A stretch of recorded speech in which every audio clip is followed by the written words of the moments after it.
Troy, was it your idea to bring in some of the older players, and what went into the decision to do that? Yeah, it was a special day today, and I think this was a joint effort from many people in the club to try to continue to do what we've done all year, which is connect to our history and make sure that we celebrate what our club's all about. And our club has really a special fraternity of players and staff members that have been here before us that we can learn from and we can celebrate. And so this weekend's obviously a big moment for the club, and we can take a big step into the postseason with a win or a draw, which would be something to be very proud of since we haven't done it since 2019. And then you also have Christian Benteke, who is in the lead for the Golden Boot. And what the thought process was to bring some of the former players back.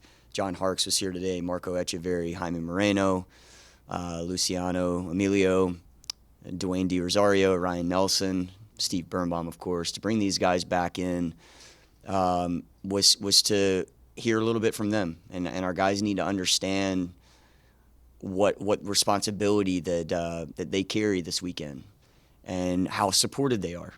And so that was something that I think, it gave an emotional feeling to what this weekend can be, and not only this weekend, but maybe what the postseason can be if we're able to take care of business. The last few weeks, few months actually, have been very good, and put you in this position. What you've always said that you're trying to set a certain standard and lay the foundation. What do you think came together over the last 6, 8, 10 weeks? I'd say a number of factors. The form, first off, I think our players, one, deserve the credit, and our staff. I think we've prepared well and then executed more consistently. So, but it's a year-in process of the culture, the environment, the style of play. It just doesn't happen overnight. So I think it all is coming together, coupled with getting healthy and also adding to the group. And so all these things come into play. And once you get a couple of results, obviously you gain some confidence. And our form lately has been very good. And so we're going to need to continue that this weekend against a side that doesn't give much away in Charlotte. They're a tough opponent to play against.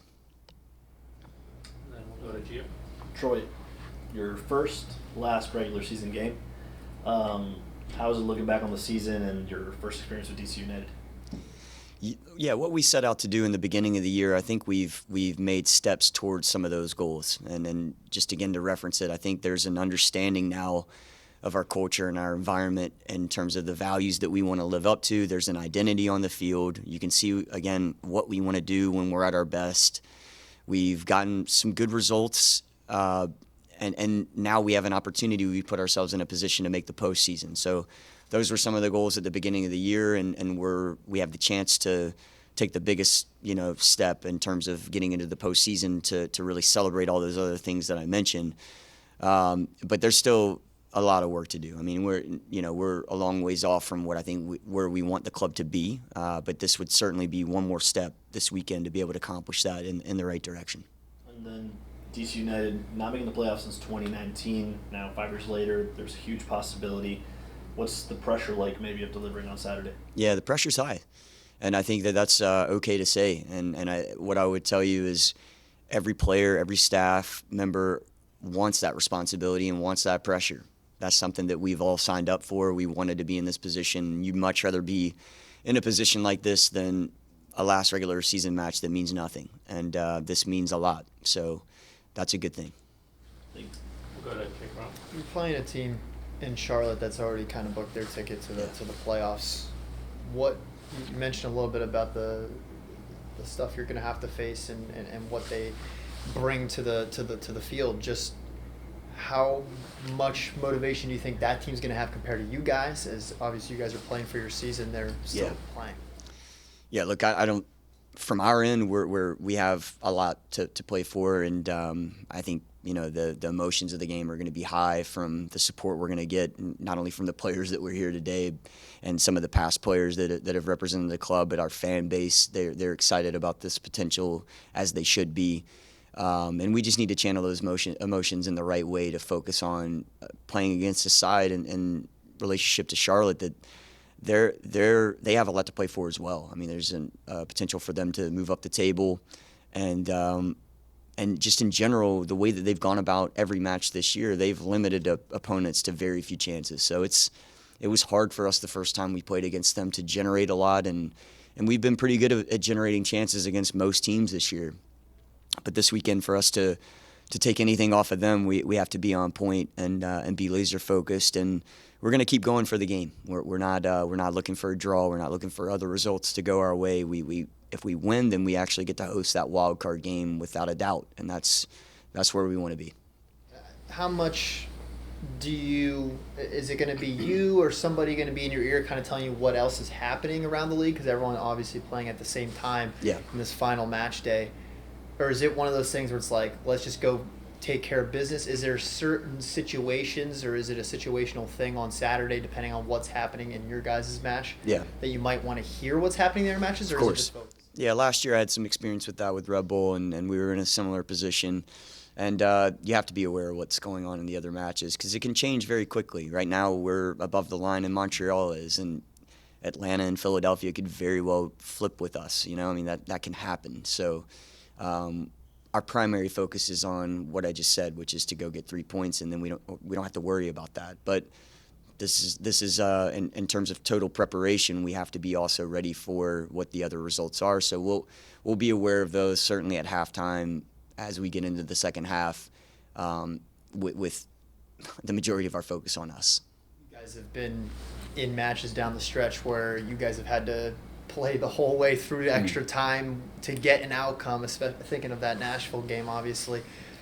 If things were to start not so well for you guys, how do you just keep everyone composed like you guys have been all season when things have gotten tough?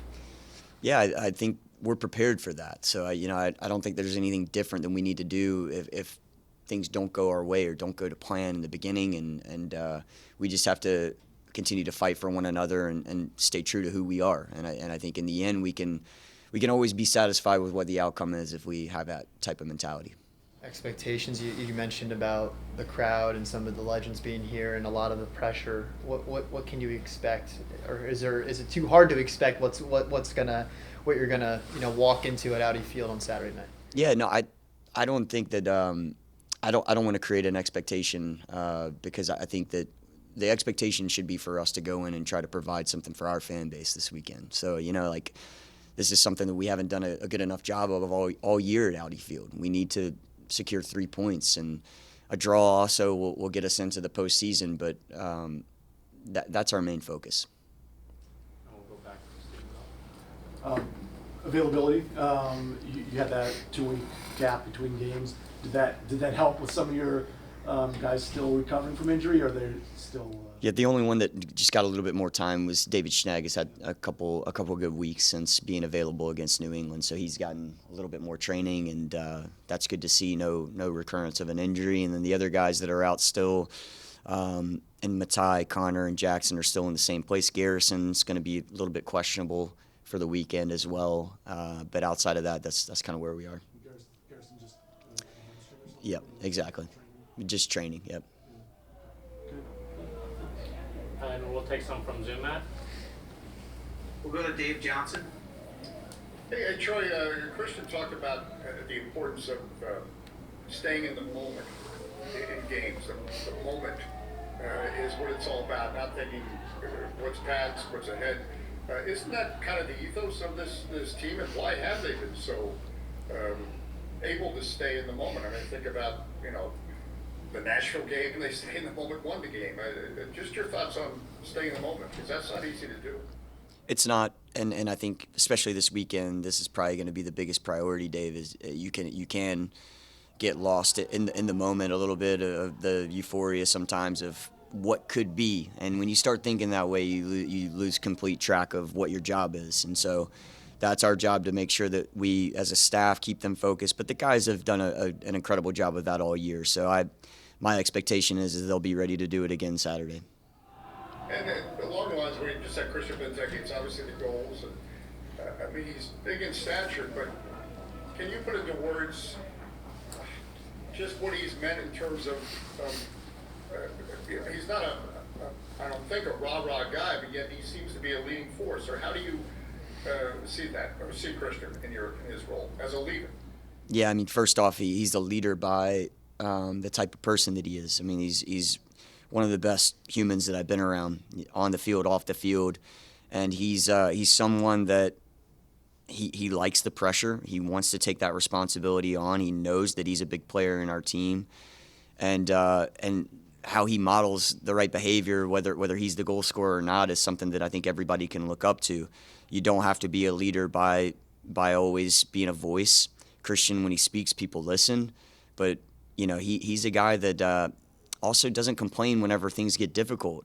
I think that he has an ego that is someone that believes in himself, but he doesn't have the ego that separates himself and makes people feel excluded in any way. This is a roster this year that we don't have Steve Birnbaum, we don't have Russell Canals for the majority of the year. These two guys, they're big players in the club's recent history. And we play a lot of young players. We're second in the league in terms of players under 22 that have played significant minutes. And Christian celebrates that. He wants to help those guys. He's patient. And, it's been a pleasure to work with him. I hope he wins the Golden Boot. I think he deserves that. And I think he deserves the other accolade as well. He deserves to be in that conversation for MVP.